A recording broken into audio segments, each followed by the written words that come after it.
Good morning. It's Monday, so that means it's time for a staff memo for the week. I just got done working out, and I hope some of you are joining in on that challenge that I gave you last week to get out and get moving. And if it's walking, doing CG, some of you have been texting me. I get so excited when you send me stuff where you're doing the workout. So just a reminder, if you need anything, do not hesitate to call or text me. And y'all have been doing some amazing things with Google Classroom. I'm in some of the Google Classroom, so if you want me to join in on yours, please invite me. And I've been seeing some of the kids' comments and some of their work, and I love it. They're just all intense into it, and I just think that's a true testimony of what you have done in the classroom before this. And I think it speaks volumes that no matter what the circumstances are, our children and our parents are taking getting their child an education seriously. And that just makes me so proud to be your leader and know that you've already laid the groundwork for whatever happens. Our kids are going to be resilient and they're going to persevere through all of this. So keep going with that. Don't spend all day on there, because I know you want to constantly answer their questions and be there for them, but you have to take time for yourself. And so I really want y'all to focus on that this week, taking time for yourself as well, because I know lots of us have our kids at home, and so we're tending to their needs. We're tending to our kids' needs at school. So it still continues that we are the one doing a lot for others, so we still need to take time for ourselves. So this weekend was kind of crazy. Y'all know how much I love my puppies. There's one behind me. Hey, Sancho. But Gracie Lou, my older dog, my chocolate lab that y'all have seen in the videos and pictures, and if you're friends with me on Facebook, she had a massive seizure and passed away. So I've been dealing with that. I was so sad. I'm still sad, so I'm not going to continue to talk about it. But it made me just think about, during this time that we can either have an attitude of gratitude or we can have an attitude of what all is wrong. And so for this week, I really want you to concentrate on having an attitude of gratitude and just thinking about the things that we're able to do right now with our families, slowing down.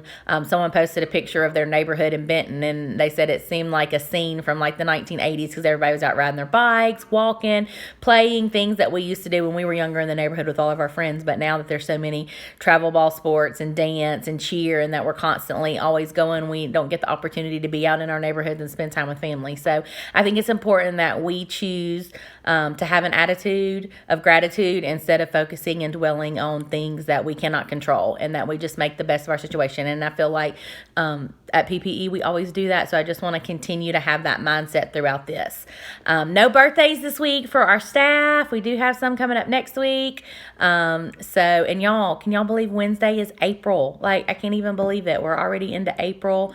And if we were on our campus, we would be frantically preparing for state testing. And that's one thing that I'm thankful for, is that we are getting to relax and the world is not revolving around standardized testing. That is one thing I'm extremely thankful for.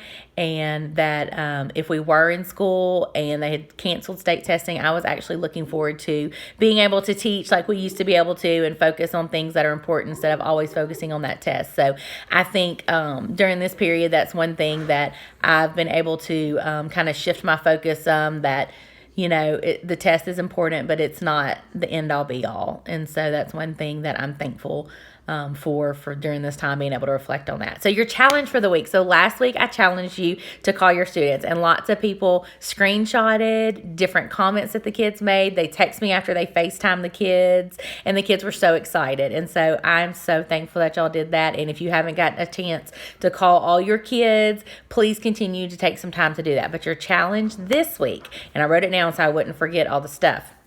I want you to take a deep breath, slow down, take your fingers off the keyboard, because we're constantly doing stuff right now with that. Give yourself permission to be human, not perfect. We're not perfect. We're not going to be perfect.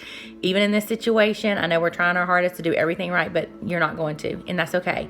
And I want you to take time to pick up the phone. Don't text. pick up the telephone, call a coworker maybe that you haven't talked to this whole time. There's only a couple people that I haven't got the chance to talk to on my staff, and I'm going to take time to reach out to them. I want you to take time to call either a coworker or maybe a friend that you haven't talked to in a while, and just tell them I'm thinking about you or what's going on. Catch up with them. Take that time. Do a personal phone call. You may be the reason that someone, if you give them that phone call, that someone doesn't have a bad day that day. Okay, so take time, do that for me. I hope you have a fabulous week. I'm going to be sharing my meal plan with you for this week, so be looking for that in your email. I'm just going to tell you my recipes that I did for the week and all my snacks, and hey, it'll just be some extra recipes for you to do with your family or use at some point. So I hope you'll have a wonderful week. I miss you. Can't wait till it's over so I can see you. Love you. Bye. Sancho, tell him bye. Say bye. He's sleeping. He's not. He's about this corona life sleeping. Bye.